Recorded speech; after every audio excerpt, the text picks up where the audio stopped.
আমি যোৱাকালি গণৰাজ্য দিৱস আমি পালন কৰিলোঁ আৰু গণৰাজ্য দিৱস পালন কৰাৰ লগতে মহামহিম ৰাষ্ট্ৰপতি ডাঙৰীয়ানী দ্ৰৌপদী মুৰ্মু ডাঙৰীয়ানীৰ এটা পৰম্পৰাগত অভ্যৰ্থনা অনুষ্ঠান আয়োজন কৰিছিলে আৰু এইবাৰ মূল বিষয়বস্তু আছিলে যে উত্তৰ পূৰ্বাঞ্চল আৰু এই উত্তৰ পূৰ্বাঞ্চলৰ মূল বিষয়বস্তুক লৈ এই অভ্যৰ্থনা অনুষ্ঠানত দেশৰ যশস্বী প্ৰধানমন্ত্ৰী নৰেন্দ্ৰ মোদী ডাঙৰীয়াকে আদি কৰি বহুত বিদেশী অতিথি বিদেশী ৰাষ্ট্ৰদূত আৰু অসমৰ তথা ভাৰতবৰ্ষৰ বিশিষ্ট ব্যক্তিসকলক এই অনুষ্ঠানত যোগদান কৰিছিলে আৰু পৰম্পৰাগতভাৱে উত্তৰ পূৰ্বাঞ্চলৰ যিখন গলবস্ত্ৰ সকলো আমন্ত্ৰিত অতিথিক পৰিধান কৰিবলৈ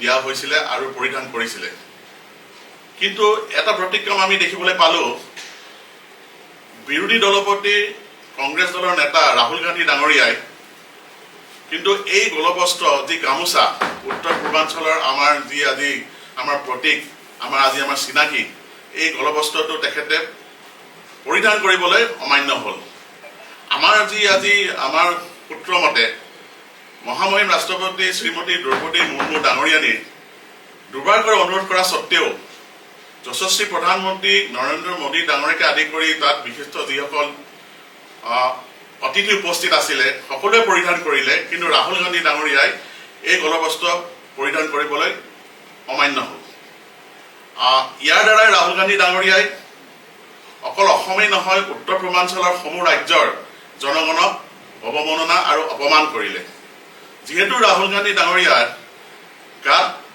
বিদেশী তেজ আছে তেওঁ গতিকে ভাৰতবৰ্ষ তথা অসম তথা উত্তৰ পূৰ্বাঞ্চলৰ যি আমাৰ পৰম্পৰা যি আজি আমাৰ সভ্যতা সংস্কৃতি ভাষা ভৌগোলিক সাম্য জ্ঞান অকমানো নাই তেখেতে এটা অভদ্ৰ আচৰণ কৰিছে শিষ্টাচাৰ নথকা এজন ব্যক্তি হিচাপে নিজকে পৰিচয় দিছে আৰু লগতে আমি ভাৰতীয় জনতা পাৰ্টি অসম প্ৰদেশে তেখেতৰ পৰা ৰাহুল গান্ধী ডাঙৰীয়াৰ পৰা আমি ক্ষমা কৰিবৰ কাৰণে অসমবাসী তথা উত্তৰ পূৰ্বাঞ্চলক আমি তেখেতক দাবী জনাইছোঁ অন্যথা যদি ৰাহুল গান্ধী ডাঙৰীয়াই উত্তৰ পূৰ্বাঞ্চল তথা অসমবাসীক তেখেতে ক্ষমা নকৰে ক্ষমা নোখোজে তেতিয়াহ'লে ইয়াৰ জবাবদিহি কিন্তু অসম প্ৰদেশ কংগ্ৰেছ কমিটি তথা অসম প্ৰদেশ কংগ্ৰেছ কমিটিৰ সভাপতি গৌৰৱ গগৈ ডাঙৰীয়া হ'ব লাগিব অকল অসম বুলিয়েই নহয় সমগ্ৰ উত্তৰ পূৰ্বাঞ্চলত যিমানবোৰ কংগ্ৰেছ কৰ্মী আছে তথা ইয়াৰ নেতাসকল আছে সকলোৱে জবাবদিহি হ'ব লাগিব ৰাহুল গান্ধী ডাঙৰীয়া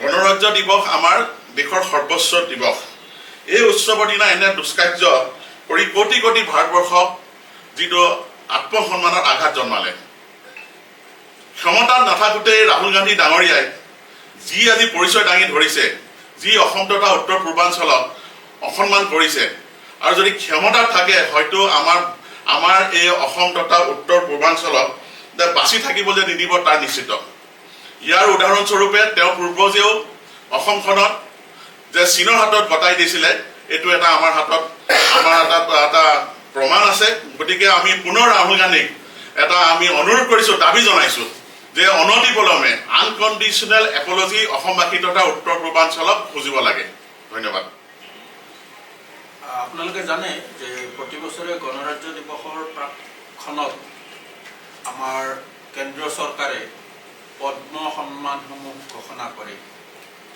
আৰু এই পদ্ম সন্মানসমূহ দেশৰ বিভিন্ন প্ৰান্তৰ বিভিন্নজনে নিজৰ একনিষ্ঠ সেৱাৰে অধ্যৱসায়েৰে বিভিন্ন ক্ষেত্ৰত আগবঢ়োৱা অৱদানৰ স্বীকৃতি স্বৰূপে প্ৰদান কৰা হয় এই বছৰো কেন্দ্ৰীয় চৰকাৰে গণৰাজ্য দিৱসৰ প্ৰাকখনত পদ্ম সন্মানসমূহ ঘোষণা কৰিছে আৰু আমাৰ কাৰণে সৌভাগ্য আৰু গৌৰৱৰ বিষয় যে এইবাৰ পদ্ম সন্মান 5 গৰাকী অসমীয়া লোকে লাভ কৰিছে এইবাৰৰ পদ্ম সন্মানে অসমবাসীক এক বিশেষভাৱে আনন্দিত আৰু উৎফুল্লিত কৰিছে এই কাৰণে যে এইবাৰৰ পদ্ম সন্মানত অসমৰ লোককথা আৰু লোক সংস্কৃতি প্ৰতিফলিত হৈছে যিসকল লোকে অসমৰ বিভিন্ন ক্ষেত্ৰত দীৰ্ঘদিন ধৰি সেৱা আগবঢ়াই আহিছে, অসমৰ একেবাৰে সাধাৰণ যিসকল লোক, সেইসকলক এইবাৰ পদ্ম সন্মানেৰে সন্মানিত কৰি, পদ্মশ্ৰী সন্মানেৰে সন্মানিত কৰি অসমৰ লোকগাথা আৰু লোককৃষ্টি, লোক সংস্কৃতিক দেশৰ সন্মুখত তুলি ধৰিছে। তাৰ বাবে আমি কেন্দ্ৰীয় চৰকাৰক ধন্যবাদ জ্ঞাপন কৰিছোঁ। এইবেলি ভাৰত চৰকাৰে আগবঢ়োৱা পদ্মশ্ৰী সন্মান লাভ কৰিছে অসমৰ পৰা 5 গৰাকী ব্যক্তিয়ে। তাৰ ভিতৰত হৰিচৰণ শইকীয়া, তেখেতে ইয়াৰ আগতে সংগীত নাটক একাডেমি এৱাৰ্ডো পাইছিলে 2011 চনত, আৰু তেখেতে সত্ৰীয়া সংস্কৃতিৰ লগত জড়িত। তেখেতে সত্ৰীয়া ডেন্সক আগুৱাই নিবলৈ ভাৰতবৰ্ষত আৰু বিশ্বৰ দৰবাৰত প্ৰতিষ্ঠা কৰিবলৈ অবিৰতভাৱে প্ৰচেষ্টা চলাই আছে। আন এগৰাকী হ'ল আমাৰ আটাইৰে পৰিচিত নুৰুদ্দিন আহমেদ। নুৰুদ্দিন আহমেদৰ আমি আন ধৰণেও জানো যে অসমৰ যি একক আৰু অনন্য ভ্ৰাম্যমান থিয়েটাৰ আছে, ভ্ৰাম্যমান থিয়েটাৰত প্ৰায় সুদীৰ্ঘ 50 বছৰ ধৰি নুৰুদ্দিন আহমেদে কলা নিৰ্দেশক হিচাপে কাম কৰি আছে। ভ্ৰাম্যমান থিয়েটাৰৰ যিটো মঞ্চসজ্জা, তাৰ যিটো কলা, সেই দিশত নুৰুদ্দিন আহমেদৰ যি নিৰ্দেশনা বা তেখেতৰ যি কলা কৌশল, সেয়া একক।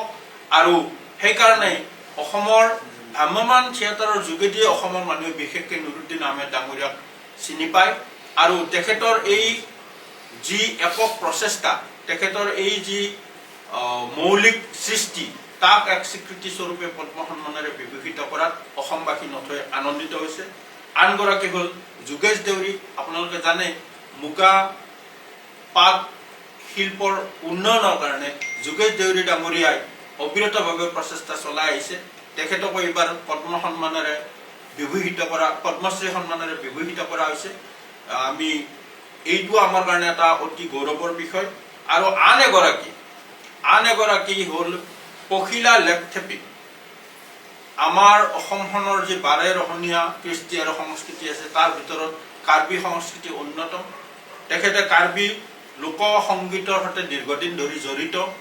আৰু অতি শেহতীয়াভাৱে আমি দেখিছিলোঁ জুবিন গাৰ্গ ডাঙৰীয়ায়ো এই কাৰ্বি লেকথেপীৰ সৈতে কাম কৰিছিলে।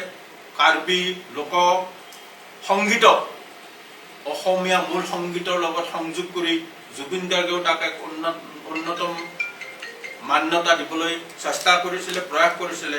আৰু একেবাৰে নীৰৱভাৱে সাধনা কৰি থকা কাৰ্বি লোক সংগীতৰ এইগৰাকী শিল্পী পখিলা লেকথেপীক পদ্মশ্ৰী সন্মান দিয়া কথাটোৱে অসমৰ যি আমাৰ বাৰেৰহণীয়া সংস্কৃতি আছে, তাৰ প্ৰতি এক সন্মান বুলি আমি গণ্য কৰিছোঁ।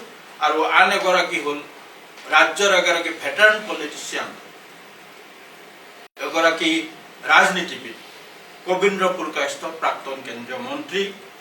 তেখেতে দীৰ্ঘদিন ধৰি ৰাজনীতিৰ সৈতে জড়িত হৈ আছিল আৰু কেন্দ্ৰীয় মন্ত্ৰী হিচাপে সেৱা আগবঢ়াইছিল। তেখেতৰ যোৱা 7 জানুৱাৰীত মৃত্যু ঘটিছে। তেখেতকো মৰণোত্তৰভাৱে পদ্মশ্ৰী সন্মান আগবঢ়োৱা হৈছে। কবীন্দ্ৰ পুৰকায়স্থৰ ক্ষেত্ৰত এটা ব্যতিক্ৰম আপোনালোকক অৱগত কৰিব খুজিছোঁ। তেখেতে যি ধৰণে অসমত বিজেপি দলৰ প্ৰতি সেৱা আগবঢ়াইছিল, ইচ্ছা কৰাহেঁতেন তেখেতে কেতিয়াবাই অসম প্ৰদেশ বিজেপিৰ সভাপতিৰ দৰে গুৰুত্বপূৰ্ণ পদত অধিষ্ঠিত হ'ব পাৰিলেহেঁতেন। কিন্তু তেখেতে সদায় অসমীয়া মূল সুঁতিৰ মানুহখিনিক শ্ৰদ্ধা কৰিছিল আৰু সেইকাৰণে বিনয়েৰে কৈছিল যে এইখন অসম, ইয়াত অসমীয়া ভাষা সংস্কৃতি, অসমীয়া লোক সংস্কৃতিৰে প্ৰাধান্য আছে। ইয়াত মোৰ দৰে এগৰাকী ব্যক্তি যদি দলৰ মুৰব্বী হওঁ, হয়তো অসমৰ ৰাইজলৈ, অসমীয়া সমাজলৈ এটা ভুল বাৰ্তা যাব পাৰে। সেইকাৰণে মই এই দায়িত্ব নলওঁ। সেইকাৰণে তেওঁ স্বেচ্ছাই সেই গুৰুত্বপূৰ্ণ দায়িত্বৰ পৰা আঁতৰি আছিল। এইটো আছিল কবীন্দ্ৰ পুৰকায়স্থ ডাঙৰীয়াৰ অসমীয়া ভাষা সংস্কৃতি আৰু অসমীয়া সমাজৰ প্ৰতি থকা সন্মান আৰু দায়িত্ববোধ। সেইকাৰণে তেখেতকো আমি মৰণোত্তৰভাৱে পদ্মশ্ৰী সন্মান প্ৰদান কৰাত সমগ্ৰ অসমবাসী উৎসাহিত হৈছে, সমগ্ৰ অসমবাসী ভাল পাইছে।